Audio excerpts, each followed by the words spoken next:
सबको जय मसीह की। प्रिय, आज भी हम परमेश्वर के वचन को धन्यवाद करते हुए वचन से सीखेंगे कि जो हम पिछली बार ये सीख रहे थे कि परमेश्वर हमको विजय देता है, सक्सेस देता है। उसका उत्तम उदाहरण है कि यहोशू का नाम और यीशु का नाम एक ही मूल का है, सेम शब्द है।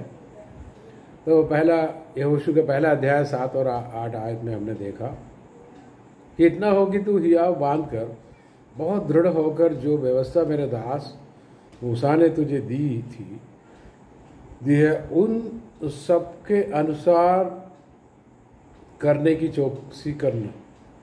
तो एक तो पहले वचन को ध्यान से सुनना, दूसरा वचन को बार बार बोलना, सुन के मनन करने के बाद बोलना,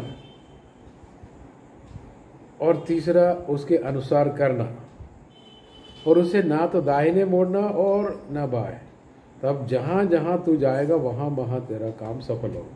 तो सब लोग चाहते हैं कि मेरा काम सफल हो, बिजनेस वाले भी चाहते हैं, नौकरी वाले चाहते हैं, किसानी करने वाले भी चाहते हैं कि मेरा काम सफल हो, मेरे खेती बाड़ी अच्छा रहे। हर व्यक्ति, सेवकाई करने वाले बोलते हैं मेरा सेवकाई अच्छा रहे। व्यवस्था की यह पुस्तक तेरे चित्त से कभी ना उतरने पाए, इसी में दिन रात ध्यान दिए रहना। इसलिए जो कुछ उसमें लिखा उसके अनुसार करने की तू चौकसी करे, और ऐसा ही करने से तेरे सब काम सफल होंगे और तू प्रभावशाली होगा। You will be powerful. तो परमेश्वर का वचन आपको पावरफुल, प्रभावशाली या शक्तिशाली बना देता है, इन्फ्लुएंशियल, ज़्यादा प्रभाव होगा। तो परमेश्वर का वचन में इतनी शक्ति है तो लोग उसको क्यों इस्तेमाल नहीं करते? ये है, बहुत सारे लोग आज भी वंचित हैं। शैतान उनको प्रभु के वचन में आने से रोक देता है। और आपको याद करना, परमेश्वर ने अपने वचन से सब कुछ बनाया, इंसान को भी बनाया, सब कुछ बनाया। और बाद में परमेश्वर ने अपना वचन मनुष्य को दिया, विशेष करके अब्राहम के संतान को दिया, और मूसा बाइबल के वचन लिखना शुरू कर दिया। और उसके पास प्रभु ने काफ़ी वचन दिया, और उस समय बहुत ज़्यादा पूरा बाइबल पूरा लिखा नहीं था, लेकिन जितना लिखा था वो 5 पुस्तक, पेंटाटोक बोलते हैं मूसा का 5 पुस्तक, वो पूरा करने के लिए यहोशू को बोला, और यहोशू ने उसको सुना, मन में मनन करने लगे और बोलने लगे और करने भी लगे, और वो सफल हो गया। 6 साल में 31 राजाओं को उसने हराया। और कनान देश में जो प्रवेश किया, प्रवेश करने से पूरा काम नहीं होता, उसको कब्जा करना है। अब परमेश्वर के वचन के अनुसार आगे बढ़ने से काम नहीं होगा पूरा। और वो जो बोल रहा है, प्रभु ने जो करने को कहा है, उसको पूरा भी करना है। तो meditate the word of God day and night. परमेश्वर का वचन को दिन रात मनन करना ज़रूरी है। परमेश्वर का वचन को दिन रात, बीमारी के बारे में मनन करने की वजह आपको चंगाई के बारे में, कौन सी चंगाई? यीशु की मार खाने से जो चंगाई मिली है उसके विषय में मनन करना ज़रूरी है। परमेश्वर का वचन हमको मनन करने को देता है। और अगर आप प्रभु के वचन को मनन नहीं करेंगे तो आप दुनिया के बारे में, झगड़ों के बारे में, और जो बीमारी है, परेशानी है, युद्धों के बारे में आप मनन करते ही रहेंगे, और आपकी समस्या के विषय में, हार के विषय में। तो प्रभु आपका माइंड को चेंज करना चाहता है। नया नियम में रोमी 12 अध्याय की शुरुआत में पौलुस कहते हैं कि renew of mind day by day. प्रतिदिन आपका मन को नया करने से, नए सिरे से सोचने से। फिलिपी 8 में भी प्रेरित पौलुस लिखा है कि संसार का नहीं, स्वर्ग की जो वस्तुओं के बारे में सोचो, थिंक अबाउट। जैसे प्रभु उधर स्वर्ग में है, हमको ब्लेस कर रहा है, हमको ले जाने वाले हैं, हमारा परमेश्वर हमारा फेवर में है, हमारा परमेश्वर हमारे अनुकूल में है, तो विरोधी कौन हो सकता है? बहुत सारी बात आप सोच सकते हैं। तो ये सारे नेगेटिव परमेश्वर पॉजिटिव में तब्दील करेगा।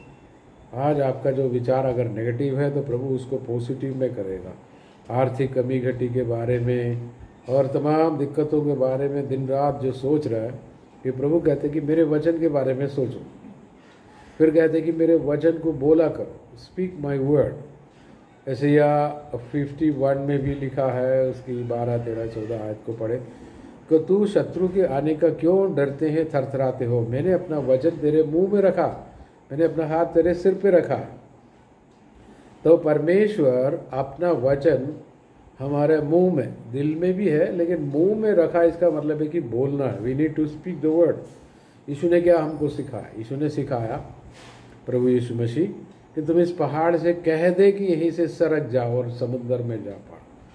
या मत्ती 17 में उस प्रभु ने सिखाया है कि तो इस जंगली पौधे को, पेड़ को आज्ञा दे कि यहाँ से उखड़ जा। वह सब में आज्ञा देना है, वह सब में बोलना है।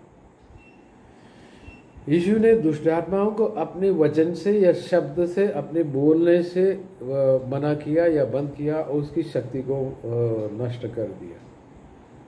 कि जितना भी दुष्ट आत्मा अपना वचन से निकालते हैं उसमें। तो ये मरकुस 1 अध्याय 30-31 में लिखा है। और प्रभु ने अपने वचन से निकाला इसको, अपने शब्दों से। प्रभु ने अपने वचन से उस लकवे के मारे व्यक्ति की पापों को क्षमा किया और उसकी बीमारी को प्रभु ने वचन से चंगा किया, उसको खड़े होने की आज्ञा दी। वो बोला कि तू अपना खाट उठा और उठ खड़े हो जा, और खाट उठा अपना घर चले जा। तो ऐसे ही तीनों आज्ञा उसने पूरा किया। वो उठ गया, उठ, और खाट उठा तो खाट उठाया, अपना घर चल तो वो घर चले गए। तो प्रिय, प्रभु की कहना उसने सुना। जो लकवे मारे व्यक्ति, ये नहीं सोचा कि मैं बीमार हूँ, उसने सोचा कि प्रभु के कहना है, तो वो उठने लगा। सो ही चेंज दिस माइंड, उसने अपना माइंड को चेंज कर दिया। लेकिन कई लोगों को बोले तो वो माइंड को चेंज करना बड़े मुश्किल हो जाता है कि आज के संसार में इतना जल्दी नहीं हो पाता, वो नहीं। तो प्रभु ने कहा, जैसे तुम सोचते हो वैसे तुम बन जाओगे। As a man thinketh in his heart so is he. एक मनुष्य अपना हृदय में जो सोचता है वो वैसे बन जाता है। तो परमेश्वर अपना वचन में बहुत सारे आज्ञा हमको दे रखे, एक एक करके उसको मनन करना सीखना। यहोशू को मिला पुस्तक से ज़्यादा हमको मिला। यहोशू को व्यवस्था विवरण तक का पुस्तक मिला था। आज हमको 66 किताब मिला है कुल मिलाकर बाइबल के। पुराना नियम के 49, नया नियम के 27, कुल मिलाकर आपके पास बहुत सा वचन है। विशेष करके नया नियम में, नया नियम में प्रभु कुलोसियों की पत्री में लिखा है कि तुम यीशु का धारण किए हो, अब स्वर्ग की वस्तुओं के बारे में सोचो, जैसे पौलुस ने फिलिपियों की पत्री 4 में लिखा। वैसे तो हमारा सोच बदलने के बारे में प्रभु कई बार बोलते हैं। तो सक्सेस वहीं से आता है। Your success comes from your thinking. अगर आप बार बार नेगेटिव सोचने लगे, नेगेटिव बोलने लगे, फिर तो वो लाइफ तो वहीं पर ही चला जाएगा कि हम तो परमेश्वर की संतान है। ये सबसे बड़ा कन्फेशन है। हम तो अब्राहम के संतान है। अब्राहम का अनुग्रह हमारे साथ है, जीवन में है। अब्राहम हमारा पूर्व पिता है, विश्वासियों का पिता बोलते हैं उसको। ये विश्वासी के पिता के जरिए से हमको अनुग्रह मिलता है, और वो अनुग्रह देता है यीशु नासरी। यीशु के माध्यम से सब कुछ मिलता है, क्योंकि वो ओरिजिनल वारिस है। उसने हमको संघीय अधिकारी बनाया है। तो रोमी 8 में लिखा है कि तुम परमेश्वर की संघीय अधिकारी हो या वारिस हो। ये परमेश्वर हमारे अनुकूल में है तो हमारा विरोधी कौन हो सकता है? अतः मसीह में है, उसके ऊपर दंड की आज्ञा नहीं। इस तरह की बहुत सारे अनुग्रह की बात बाइबल में लिखा है कि हमें कल की चिंता करने को भी प्रभु ने मना किया है कि मैं सब कुछ पूरा करूँगा। तो पहले परमेश्वर के राज्य की खोज करो और उसकी धार्मिकता की खोज में लगे रहो, ये सारी वस्तुएं तुम्हें दी जाएगी। इतने बढ़िया वायदों को किसी ने नहीं दिया, कोई भी भगवान किसी ने नहीं दिया, यीशु मसीह ही ने दिया। उसने कहा मैं सत्य और जीवन मार्ग में ही हूँ, मेरे बिना कोई पिता के पास नहीं जा सकता। यानी यीशु ही मार्ग है, यीशु ही सत्य है। पिलातुस बार बार पूछता है कि ये सत्य क्या है, क्या सत्य क्या है? उसको मालूम है यीशु सत्य है, फिर भी कुछ लोग उसको सवाल करते रहते हैं। यीशु ही सत्य है। सत्य को मारने के लिए, दबाने के लिए बहुत कोशिश की, लेकिन सत्य तीसरे दिन जी उठा। जीवन को मारने की कोशिश की। प्रेरितों की पुस्तक 2 अध्याय में लिखा है कि मृत्यु की आत्मा उसको अपना वश में करने की पूरा कोशिश की, लेकिन वो अनोना था, असंभव था कि यीशु को अपना कब्जे में रखे। वो बाहर आ गया, वो मृत्यु की सारी जंजीरों को तोड़कर बाहर आ गया, क्योंकि प्रभु पिता उसके पास है। पिता ने उसको मृतकों के बीच में से जिलाया करके लिखा और अपने दाहिने ओर बिठा दिया, ये भी लिखा है।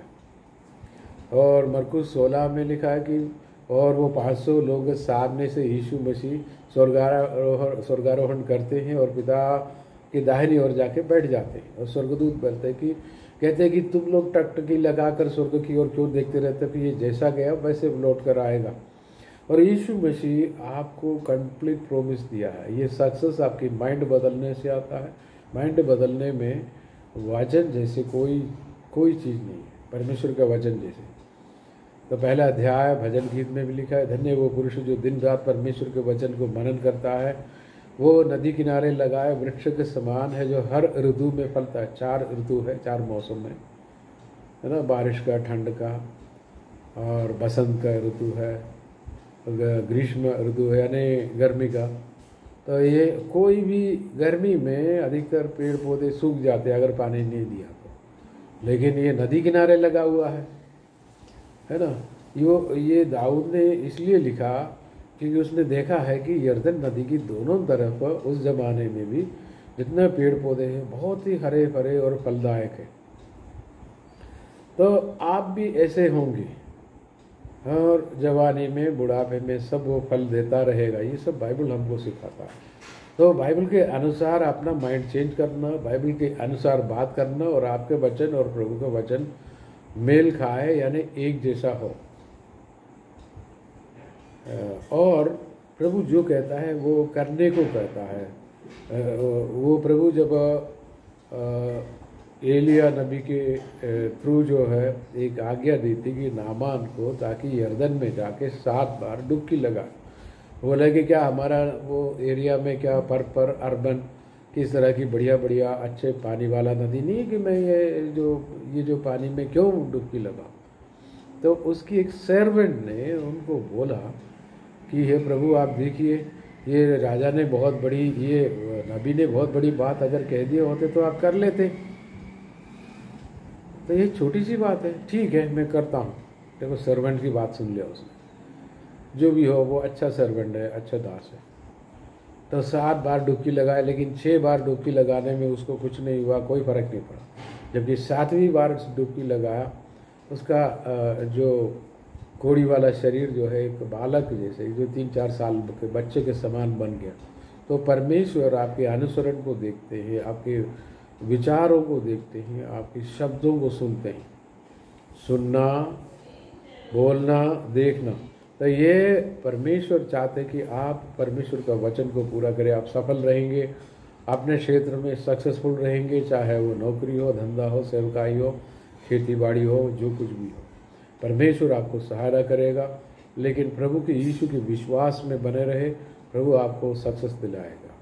ये सक्सेस प्रभु की तरफ से है, ये मुफ्त में है, लेकिन इसमें कंडीशन लगा है कि ये आप ध्यान धर कर सुने और उसको पूरा करें। प्रभु आपको सहायता करे और आपकी हर काम में सफलता प्रभु आपको दे। पूरा बाइबल उत्पत्ति से लेके प्रकाशित वाक्य तक प्रभु की कहना माने, सुने और बोले और करे। तीनों बातों को आप भी ना भूलें। प्रभु आपको सहायता करे, सफलता प्रदान करे। ऐसा ही होगा यीशु के नाम से, आमीन।